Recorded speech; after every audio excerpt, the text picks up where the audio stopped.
Today, the Congress has the opportunity to continue the effort to rebuild the American economy.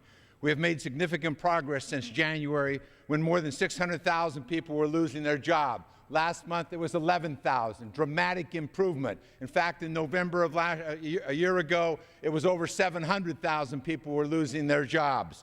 I don't know what the figure has to be before the Republicans decide they ought to help Americans keep their jobs, find new jobs, and get a job so they can support their family. But the fact is, the Recovery Act, which they want to continue to lampoon and the rest of it, every day more and more economists, more and more fiscal analysts of the markets in this country are telling us that the Recovery Act is the reason that we've moved from a negative GDP to a positive GDP. It's the reason why we have saved or created more than 1.6 million jobs. Those aren't our words. Those are the words of people who are in the private sector talking about this market. But what are they warning us about now? It's not just the traditional jobs. It's the question of whether or not, and this comes again from private analysts, whether or not local government, there's somewhere between $200 and $300 billion underwater because of the economy, because of the recession, and because of their loss of receipts and revenues, whether or not they can create a wave of unemployment that will swamp the good news that is taking place and the news that we hope will get better and we think will get better, but it can overwhelm the positive job numbers that we're starting to see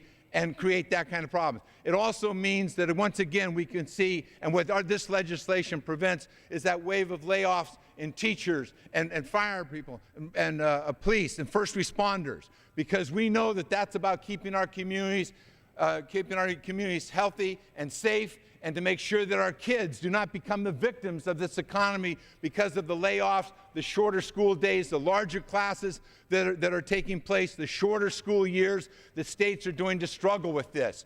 We know from the private sector, if you look around what's taking place in this recession, the leaders in the private sector decided in this kind of economy, this is when you want to invest in your future. And that's what we're doing. We're investing in the future of our children, young people going to college, creating additional slots so they can get into community colleges, they can get job trainings, they can have teachers, they can have decent class sizes. That's what this legislation is about. It's trying to create job opportunities and hold on to job opportunities for the American family. It's also to make sure that their children do not lose a year of educational opportunity. They do not slide back from the progress that we're seeing all across this country as the test scores are getting better, as proficiency is getting better among fourth graders and eighth graders. That's the progress that we have made. This recession can wreck it all. And we've seen all across the country. Rio Vista, Texas laid off 15% of its teachers. Dearborn, Michigan just proved 200 teacher layoffs. The LA Unified School District laid off 2,000 teachers and maybe another 1,500 teachers this next year. You can stop that from happening.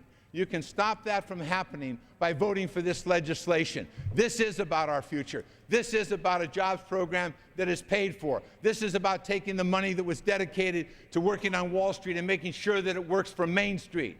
This is your opportunity so you can go home and say that you did everything you could to try to maintain the positive direction that the economy is starting to indicate. We're not there yet. But again, if you listen to the analysts, it can be overwhelmed by the loss of jobs and the wave of unemployment that could take place at state and local government. And our children's educational opportunity can be overwhelmed.